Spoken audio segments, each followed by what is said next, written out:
다 같이 기도하겠습니다. 하나님 아버지, 이 시간 온라인으로 예배드립니다. 하나님 영광 받아주시옵시고 또한 이 말씀을 통하여서 우리 성도들이 하나님의 귀한 음성을 듣게 하여 주시옵소서. 우리의 평안과 피난처 되시는 예수님 이름 받들어 기도 올려옵나이다. 아멘. 아멘. 우리 성도님들 반갑습니다. 그런데 소식들이 참 궁금합니다. 그러나 특별한 일이 없는 것 같아서 정말로 감사합니다. 광고 말씀드립니다. 우리가 일할 때에 더 많이 기도하십시다. 그리고 현장 예배는 나라의 지침에 따라야 될 것 같습니다. 새벽 기도만 하겠습니다. 수요일 날도 금요일라도 이번 주에는 할 수가 없겠습니다. 그리고 헌금은 교회 계좌로 보내주시면 감사하겠습니다. 광고 이상입니다. 오늘 특별히 하나님의 말씀은 창세기 41장입니다. 창세기 41장 제목은 하나님의 시간이 있습니다. 지금 개인적으로나 나라적으로 여러 가지 계속 어려워지니까 하나님의 때가 있고 분명한 시간이 있을 줄로 믿습니다. 그때까지 우리가 승리해야 되겠다라고 하는 그 마음을 가지고 오늘 이 본문을 선택했습니다. 먼저 이 내용을 보면은 이 요셉이 나옵니다. 요셉은 감옥 안에서 술장관의 꿈을 잘 해석해 주었습니다. 그런데 이 술장관이 밖에 나가면은 요셉에 대해서 나름대로 참 힘을 써보겠다라고 그렇게 이야기를 했는데 깜빡 잊어버렸습니다. 그래서 오늘 41장 1절에 보니까 만 2년 후에 그랬습니다. 만 2년 후에 이것이 바로 하나님의 시간이 됐다라는 거죠. 하나님의 시간. 하나님이 요셉을 위하여서 바로왕에게 꿈을 꾸게 합니다. 술 장관은 잊어버렸다 할지라도 2년 후에 하나님의 시간이 되니까 하나님께서 왕에게 직접 꿈을 꾸게 해서 요셉을 하나님이 총리로 세우는 모습이 나옵니다. 오늘 이 1절에 보면은 바로가 써 있는 장소가 나일 강가에 써 있었는데 두 가지 꿈을 겹쳐서 꾸게 됩니다. 1절에서 4절에 보면은 실제로 이 꿈을 통하여서 애굽 나라의 주인이 하나님이심을 우리가 알 수 있는 거죠. 애굽 나라를 통하여서 하나님이 일을 해나가고 계시는 겁니다. 그 꿈의 내용을 보면은 살찐 암소 7마리가 강가에서 올라오더니 갈대밭에서 풀을 뜯어먹고 있는데 바로 뒤에 말라 비틀어진 암소 7마리가 갈대밭으로 올라오더니 살찐 암소 7마리를 다 잡아먹었습니다. 살찐 암소 7마리가 더 힘이 셀 것 같은데 다 잡아먹혔다라는 거죠. 그런데 연이어서 말라 비틀어진 이 암소들이 잡아먹었으나 여전히 마른 모습 그대로 있더라는 거죠.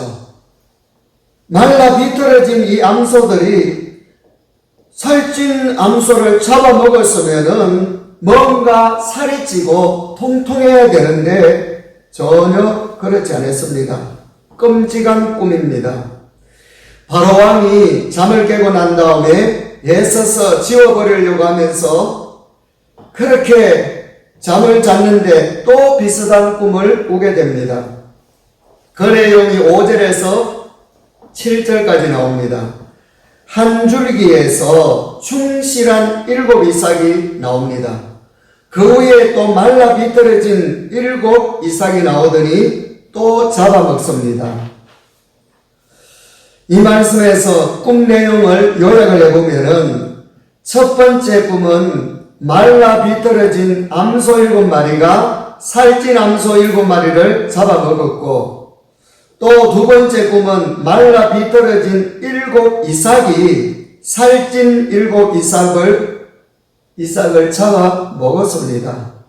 이 꿈은 상식에서는 벗어나는 꿈 아닙니까? 살찐 것이 말라 비틀어진 것을 잡아먹어야 되는데 반대라는 거죠. 그리고 이 소는 풀을 먹습니다. 풀을 먹는 것이 정상인데 같은 소를 잡아먹었습니다. 소는 소를 잡아먹지 않습니다. 그러니 얼마나 이 바로왕이 당황하겠습니까? 그리고 이삭도 마찬가지입니다. 이삭은 이 벼이삭이 어떻게 잡아먹을 수가 있겠습니까? 잡아먹을 수가 없는데 잡아먹었다라는 거죠. 상식에서 벗어난 이 꿈을 왕이 꾸는데 얼마나 놀라고 얼마나 기겁을 했겠습니까? 식은땀을 흘릴 정도로 정말로 끔찍한 꿈을 꾸었습니다. 여기서 왕은 직감정적으로 무슨 생각을 하는가 하면은 이것은 분명히 신이 나에게 계시하는 것이다. 이렇게 직감을 하더라는 거죠. 이 꿈은 분명히 2번이나 겹쳐 꾼 꿈이기 때문에 신이 나를 향하여서 계시했다. 이렇게 생각을 한 겁니다. 그래서 오늘 이 8절에 보면은 신하들을 모두 불러놓고 명령을 내립니다. 제가 8절을 읽어드리겠습니다. 아침에 그의 마음이 번민하여 사람을 보내어 애굽의 점술가와 현인들을 모두 불러 그들에게 그의 꿈을 말하였으나 그것을 바로에게 해석하는 자가 없었더라. 신하들을 모두 불러놓고 명령을 내렸는데 전국에서 마술사나 천문학자나 이 박사들 이런 사람들 점쟁이 모두 불러놓고 꿈을 해석하라고 이야기했습니다. 전국에서 모여든 이 많은 사람들을 모두 줄을 세워놓고 왕이 꿈 이야기를 해주고 해석을 요청했는데 명쾌하게 한 사람도 거기에 대한 답을 주지를 못했습니다. 그래서 왕이 다시 명령을 내립니다. 더 찾아보고 추천하라고. 전국 곳곳에 이 꿈을 해석할 만한 사람을 더 찾아보라고, 그리고 나에게 이야기하라고 명령을 내렸습니다. 결국 누구도 왕이 꾸었던 두개의 꿈을 명쾌하게 해석하는 자가 없었습니다. 이때 술 맡은 장관도 고민하다가 머리에서 스치고 지나가는 한 사람이 있었죠. 2년 전에 감옥 안에서 자신의 꿈을 해석해 주었던 요셉이가 생각이 났던 겁니다. 그래서 그 내용이 바로 9절에서 13절까지 내용입니다. 왕에게 2년 전에 자신의 꿈을 풀었던 요셉의 이야기를 쭉 해줍니다. 그래서 이 요셉이 14절에 당대의 최고의 이집트 파라오 왕 앞에 서게 됩니다. 14절을 제가 읽어드리겠습니다. 이에 바로가 사람을 보내어 요셉을 부르매 그들이 급히 그를 옥에서 내놓은지라 요셉이 곧 수염을 깎고 그의 옷을 갈아입고 바로에게 들어가니 그랬습니다. 여러분, 요셉은 이름도 없는 노예입니다. 그리고 죄수로 있습니다. 그런데도 불구하고 당대 최고의 이집트 파라오 왕 앞에 서게 됐습니다. 정말 놀랍지 않습니까? 어떻게 감히 히브리 노예가 대제국의 왕 앞에 설 수가 있단 말씀이십니까? 이것은 하나님이 아니면은 전혀 불가능한 이야기입니다. 실제로 바로 왕의 편에서 생각해 보면은 정말 웃기는 장면이죠. 왜냐하면은 최고의 권력자가 근본도 없는 노예 그리고 죄수한테 자기의 꿈 이야기 인생의 고민을 내놓고 풀어달라고 상담을 해야 된다니 자존심이 정말로 상할 것 아닙니까? 정말로 무서운 이야기지요. 당대 정말로 최고의 왕이 아무나 만날 수도 없는데 만나는 것도 대단한데 왕이 이 노예요 그리고 죄수인 이 요셉한테 자기 인생 문제 꿈을 풀어달라고 상담을 해야 되니 자존심이 상하지만은 어쩔 수 없이 입을 엽니다. 그래서 15절에 바로가 요셉에게 이르되 내가 한 꿈을 꾸었으나 그것을 해석하는 자가 없더니 들은즉 너는 꿈을 들으면 능히 푼다 하더라. 이때 왕과 모든 고관들 그리고 신하들 거기 아마 수백 명이 넘었을 겁니다. 이들 모두가 요셉의 입만 쳐다보겠죠. 이런 분위기 속에서 요셉은 얼마나 긴장이 되겠습니까? 보통 사람 같으면은요, 왕 앞에 서 있는 것이 너무 힘들어서 다리가 떨려서 서 있지를 못했을 겁니다. 요셉의 신분만 보더라도 그렇지 않습니까? 그런데 왕이 바로 너는 한 꿈을 꾸었는데 너는 그것을 해석한다더라. 꿈을 들으면 능히 푼다 하더라. 이 말을 했을 때에 보통 사람 같으면은 마음이 쪼그라들어서 어떤 생각이 나도 입이 떨려서 말을 못했을 겁니다. 정말 요셉에게는 힘든 시간입니다. 그런데 요셉의 모습을 한번 보세요. 16절에 뭐라고 했습니까? 요셉이 바로에게 대답하여 이르되 내가 아니라 하나님께서 바로에게 평안한 대답을 하시리이다. 하나님께서 바로에게 평안한 대답을 하시리이다. 여러분 얼마나 여유가 있습니까? 그리고 요셉의 모습이 얼마나 평안합니까? 하나님이 배경이 되니까 하나님께서 평강으로 요셉의 마음을 붙잡아주고 계시는 겁니다. 그래서 이사야서 26장 3절에 보면은 이런 말씀이 나옵니다. 주께서 심지가 견고한 자를 평강하도록 지키시리니 이는 그가 주를 신뢰함이니이다. 주께서 심지가 견고한 자에게는 평강하도록 지키시리이다. 하나님께서 이 요셉의 신앙이 너무나도 심지가 견고하니까 하나님께서 평강의 은혜를 주셔가지고 붙잡아 주셔가지고 여유있게 지금 그 자리에서 대답을 하고 있는 겁니다. 왕과 고관들이 모두 요셉만 바라보고 있는 시간 아닙니까? 그런데 요셉은 자기를 향한 시선을 자기가 아닌 하나님께로 향하면서 영광을 돌립니다. 분명히 뭐라고 했습니까? 들은즉 너는 꿈을 들으면 능히 푼다 하더라. 그랬을 때에 자기가 그 영광을 가질 수가 있고 어깨를 좀 의식할 수가 있는데 하나님께 모든 영광을 돌리고 있더라. 그 말씀입니다. 이것이 요셉의 신앙이었습니다.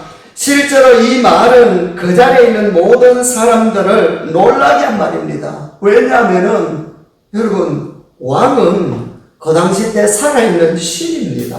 왕 자체가 신이에요. 그런데 그 앞에서 더 크신 하나님이 풀어주신다라고 하니 생사를 쥐고 있는 왕 앞에서 어떻게 하면 죽을 수가 있는데 그런데 하나님이 더 높은 분이 하나님이 계신다라는 것을 이 자리에서 이야기하고 있는 겁니다. 결국 요셉은 모든 것은 하나님께 달렸다라는 신앙 아닙니까? 정말로 대단합니다. 그러니 하나님께서 정한 시간에 만인년이 지난 후에 하나님께서 요셉을 바로 왕 앞에 세울 수가 있었더라는 거죠. 그래서 요셉을 하나님은 총리로 만들 수가 있었습니다. 하나님의 시간과 하나님의 때는 너무나도 정확하니 감옥 안에서 정말로 힘든 시간을 보내면서 승리했던 요셉과 같이 우리가 환경이 어렵고 개인적인 문제도 물질도 어렵다고 하지만은 요셉과 같은 하나님을 귀하게 여기고 하나님을 존귀하게 여기는 그 믿음을 가지고 살 때에 하나님께서 반드시 정한 시간에 다 풀어주실 줄로 믿습니다. 무려 이 요셉은 오늘 이 성경에서 본문에서 하나님에 대한 말을 5번이나 쓰고 있습니다. 한 번 하기도 힘드는데 살아있는 신 앞에 이 보통 사람 아닌 파라오 왕 앞에서 바로 16절에 내가 아니라 하나님이라고 이야기하잖아요. 얼마든지 내가 영광을 받고 주목을 받을 수가 있는데 저는 할 수 없으나 하나님은 할 수 있다. 이것이 인사치레가 아닙니다. 16절에도 보면은 하나님, 25절에도 보면은 하나님, 28절에도 보면은 하나님, 32절에는 2번이나 하나님에 대해서 이야기하는데 하나님이 바로 이렇게 하셨다. 5번씩이나 드러냅니다. 이것이 바로 요셉의 신앙이었더라 그 말씀입니다. 이렇게 요셉이 하나님을 드러내니까 하나님을 보여주니까 희한하게도 왕도 덩달아서 하나님의 영에 감동된 사람이라고 하나님을 높이며 칭찬합니다. 38절을 제가 읽어드리겠습니다. 38절 바로가 그의 신하들에게 이르되 이와 같이 하나님의 영에 감동된 사람을 우리가 어찌 찾을 수가 있으리요 하고 요셉에게 이르되 하나님이 이 모든 것을 네게 보여주셨으니 너와 같이 명철하고 지혜 있는 자가 없도다. 참 놀랐잖아요. 바로왕이 하나님이라는 단어를 2번씩이나 쓰고 있으니 참으로 놀랍습니다. 보통 사람 같으면은 왕 앞에 잘 보이고 왕에게 인정받으려고 할 것인데 요셉은 그런 것이 아니라 하나님께 인정받고 하나님을 높이는 것이 인생의 목표였습니다. 그러니 노예요 죄수지만은 여유와 담대함을 가지고 하나님을 높일 수가 있었다라는 거지요. 이러니 하나님이 요셉에게 지혜를 주시고 세상 사람들이 풀 수 없는 문제를 풀 수 있도록 해주신 것 아니겠습니까? 여러분, 왕이 요셉에게 자신이 꾼 꿈을 자세하게 이야기해 줍니다. 그것이 바로 17절에서 24절입니다. 그래서 결과는 24절 하반절에 보면은 무엇으로 끝났습니까? 그것을 내게 풀이해 주는 자가 없느니라. 풀이해 주는 자가 없다. 그래서 요셉이 잠시 묵상하더니 꿈을 해석해 줍니다. 그 내용이 바로 25절에서 32절에 있지요. 왕이시여, 왕이 꾸신 이 2개의 꿈은 같은 내용입니다. 이것은 하나님이 앞으로 하실 일을 보여주신 것입니다. 7마리 살찐 암소와 7개 좋은 이삭은 7년 풍년을 말하는 것이고 7마리 마른 암소와 7개 마른 이삭은 7년 흉년을 뜻합니다. 2 꿈을 정리하면은 하나님이 7년간 큰 풍년을 주실 것입니다. 그런데 그 후에 엄청난 7년의 대흉년이 찾아올 것입니다. 하나님이 이 꿈을 바로왕에게 2번씩이나 보여주셨습니다. 이것은 하나님께서 반드시 이루어 가시겠다라고 하는 하나의 분명한 약속이십니다. 너무나도 명쾌한 해석 아닙니까? 너무나도 명쾌하게 해석해 주셨습니다. 그런데 또 놀라운 것은 꿈을 해석한 후에 끝나지 아니하고 대안까지 내놓았습니다. 그것이 33절에서 36절이지요. 앞으로 어떻게 운영을 해서 이런 위기를 대처해 나가야 되는지 국가의 비전을 제시합니다. 그래서 33절에 뭐라고 했습니까? 이제 바로께서 명철하고 지혜 있는 사람을 택하여 애국 땅을 다스리게 하시고 명철하고 지혜로운 총리를 세우시고 그 말입니다.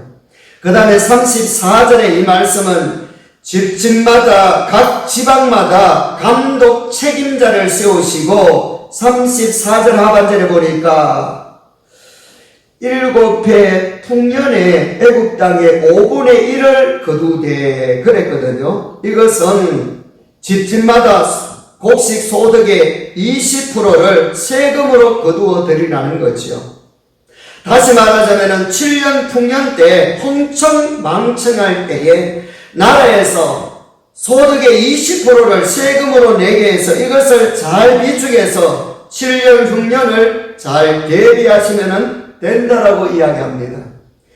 보십시오. 왕이 기대했던 것은 꿈 해석 정도였는데 해석을 넘어서 대안까지 제시해 주고 있는 겁니다. 물론 국가를 운영하는 데 있어서 왕의 신하들도 좋은 대안을 넣어놓았겠죠. 그러나 그 어떤 것보다도 이 제안은 너무나도 논리적이고 확신에 차 있었다라는 겁니다. 누가 들어도 공감이 가는 제안이었습니다. 요셉의 너무나도 명쾌한 해석에 그리고 명쾌한 대안을 들은 왕은 놀라면서 신뢰와 호감이 생겼습니다. 그래서 그 자리에서 이집트의 총리로 임명합니다. 그것이 바로 38절에서 43절의 내용 아닙니까? 38절에서 43절의 내용입니다. 41절에 제가 읽어드립니다. 바로가 또 요셉에게 이르되 내가 너를 애굽 온 땅의 총리가 되게 하노라 하고 자기의 인장반지를 빼어 요셉의 손에 끼우고 그에게 세마포 옷을 입히고 금사슬을 목에 걸고 자기에게 있는 버금 수레를 그를 태우며 무리가 그의 앞에서 소리 지르기를 엎드리라 하더라. 바로가 그에게 애굽 전국을 총리로 다스리게 하였더라. 여러분, 어떻게 요셉이 이런 놀라운 답을 내놓을 수가 있었습니까? 하나님께서 지혜를 주셨기 때문이지요. 그리고 또 하나는 하나님이 보디발 밑에서 노예로 매니저로 일을 하도록 했기 때문입니다. 이 보디발 집의 살림을 경영하면서 경험을 했고, 그리고 이 보디발은 경호대장 아닙니까? 그렇기 때문에 국가가 어떻게 돌아가고 있는지 옆에서 듣고 배우고 또 생각하는 그런 시간이 있었습니다. 그래서 지금 이런 답을 내놓을 수가 있었더라는 거죠. 그러므로 요셉에게 보디발 집이나 감옥이 버려진 과거가 아니었다라는 거지요. 그래서 하나님께서 바로 이 국무총리의 자리에 설 수 있는 준비의 기간을 하나님께서 주신 것입니다. 그리고 보면 하나님은 실수를 하지 않습니다. 그래서 요셉에게 보디발 집이나 감옥에도 하나님이 뜻이 있었습니다. 그러므로 결국 불행이 아니라 하나님의 시간이 되었을 때에 큰 축복이 되었습니다. 이와 같이 우리가 나라적으로 개인적으로 물질 문제나 환경적으로는 어렵지만은 정말로 감옥과 같이 어렵지만은 하나님께서 이런 어려운 때에 우리가 더 말씀을 가까이 하고 기도하면서 준비하는 시간이 되셔서 감옥에서 노예의 삶에서 하나님 때가 정해지니까 하나님의 때에 총리로 만들어서 세워주시는 이 하나님의 손길을 저와 여러분들 믿고 이 어려운 때에 승리해 나가시기를 바랍니다. 우리가 여기서 보면은요, 술 장관에게 꿈 해석을 잘 해주었는데도 복직이 만약에 그때에 되었다라면 어떻게 되겠습니까? 아무것도 안 됩니다. 왜냐하면은 바로 그 당시 이집트의 법이 공직자가 되기 위하여서는 30세가 되어야 됩니다. 30세. 46절에 나오잖아요. 46절에 요셉이 애국왕 바로 앞에 설 때에 30세라. 이게 굉장히 중요한 이야기죠. 그래서 하나님이 더도 말고 덜도 말고 30세의 감옥에서 바로 총리가 되도록 해주셨습니다. 만약 술 맡은 장관이 복직이 되자마자 왕에게 요셉이라는 사람, 그런 사람 아니라고 하면서 옥에서 풀려났다라면은 그때 나이가 28살입니다. 총리가 될 수가 없어요. 그런데 하나님께서 정확한 때에 인연을 하나님께서 인내하도록 해서 결국은 30세에 바로에게 세워주시는데, 하나님께서는 바로의 꿈을 통하여서 7년 흉년과 7년 풍년 14년 동안 될 일을 꿈을 꾸게 해서 그 모든 일을 맡아나갈 수 있도록 하나님은 요셉을 준비시켜 주셨습니다. 그러므로 끝까지 하나님의 시간까지 인내하는 것이 얼마나 필요한지 몰라요. 우리가 여러 가지로 답답고 힘든다 할지만은 하나님의 시간이 분명히 있는 줄로 믿고 좌절하지 마십시오. 만 2년이 되니 요셉이 30세가 되니 바로에게 꿈을 꾸게 하고 해석하는 자가 없었더라. 그래서 바로 때가 되니 술장관이 요셉을 기억나도록 만들어서 바로 이 왕이 요셉에 대한 이 이야기를 듣고 바로 그 자리에 세워서 요셉이 하나님의 지혜로 말미암아 하나님의 은혜로 말미암아 바로 그 자리에서 총리로 되어서 앞으로 애굽의 그 모든 일들을 주관할 수 있도록 하나님이 만들어 주셨습니다. 유명한 목사님 스펄전 목사님이 하시는 말씀이 하나님의 때를 기다리고 시간을 기다리는 것이 너무나도 중요합니다 라는 말을 했습니다.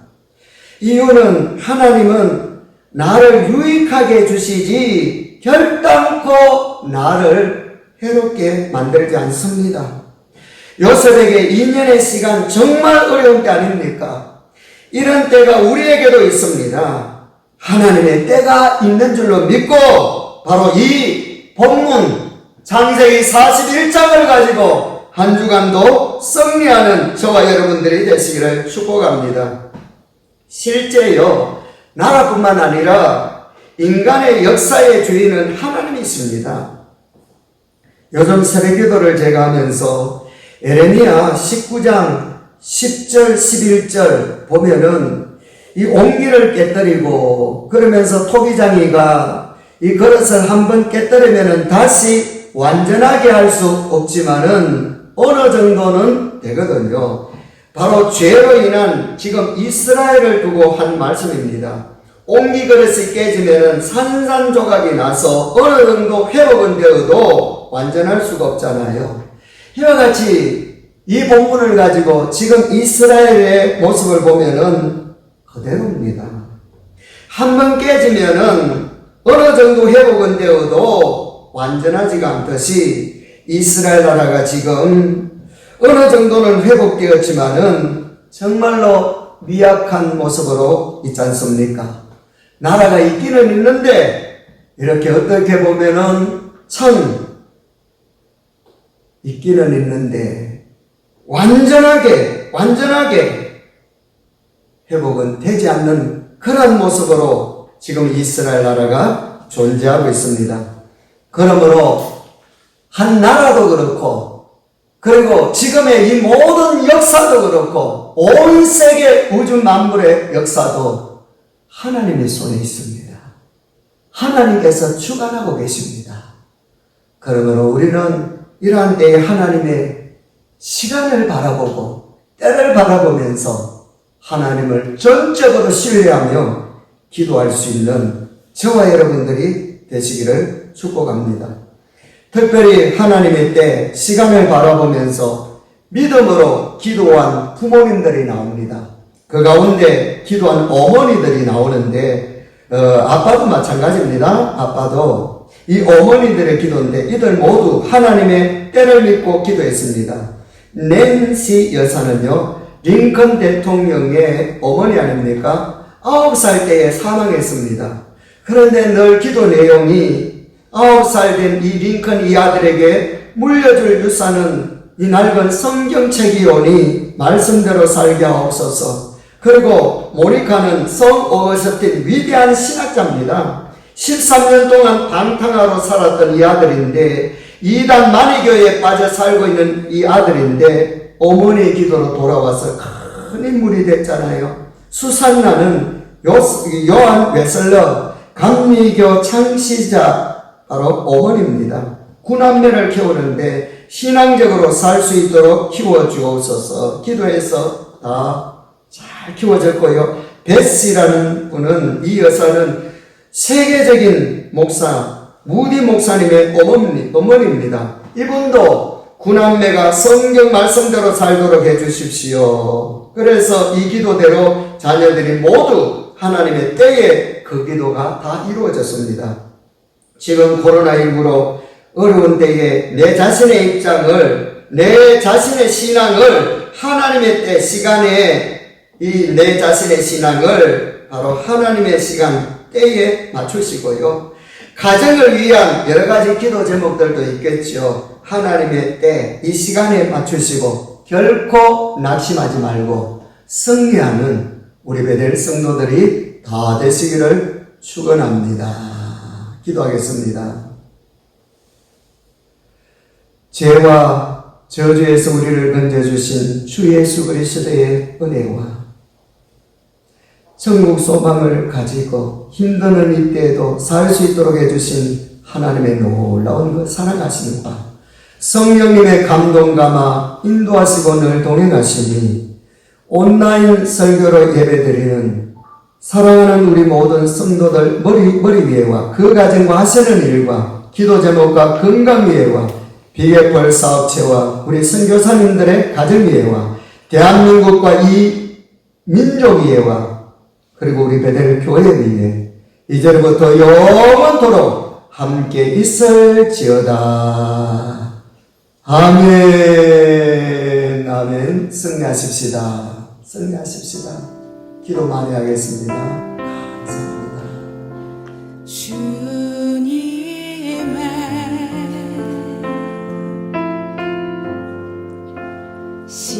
시간에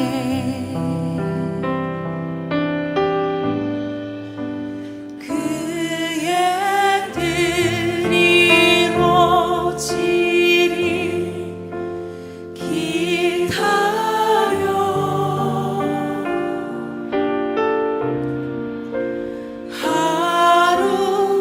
하루하루 살 동안 주님이 인도하시리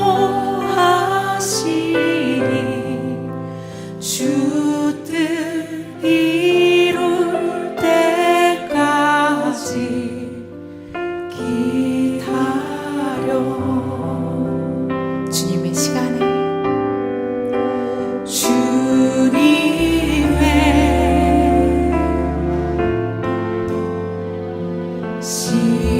시간에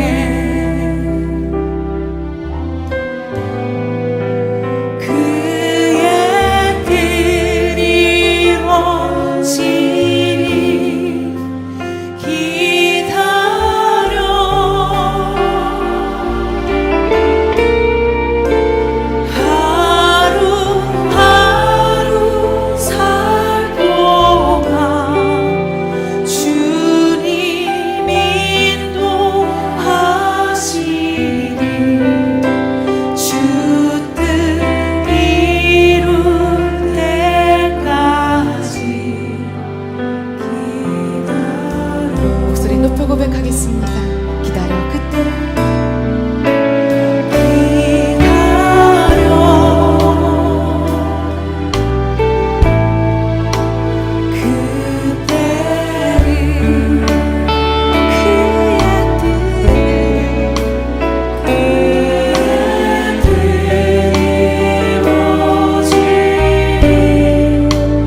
기다려 그때를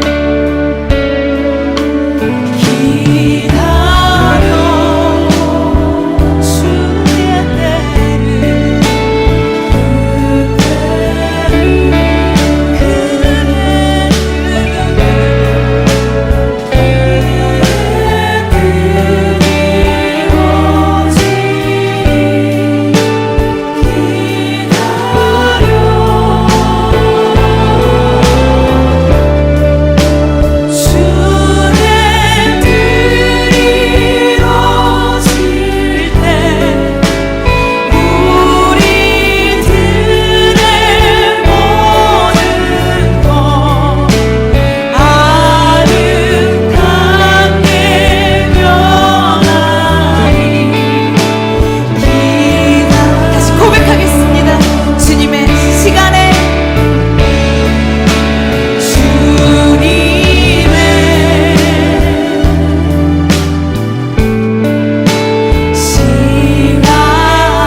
그 주님이 나의 인생을 끌어갈 것입니다.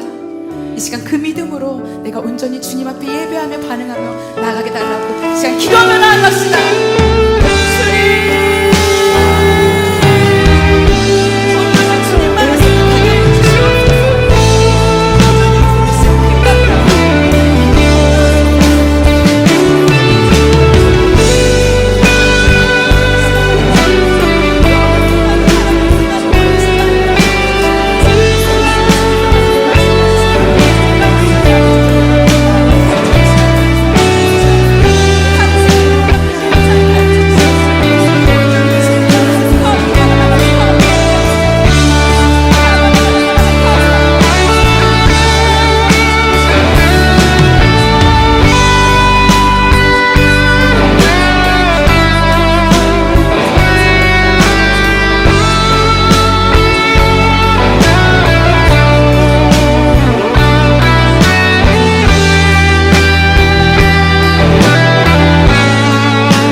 하시는 주님께 감사의 박수를 드리겠습니다.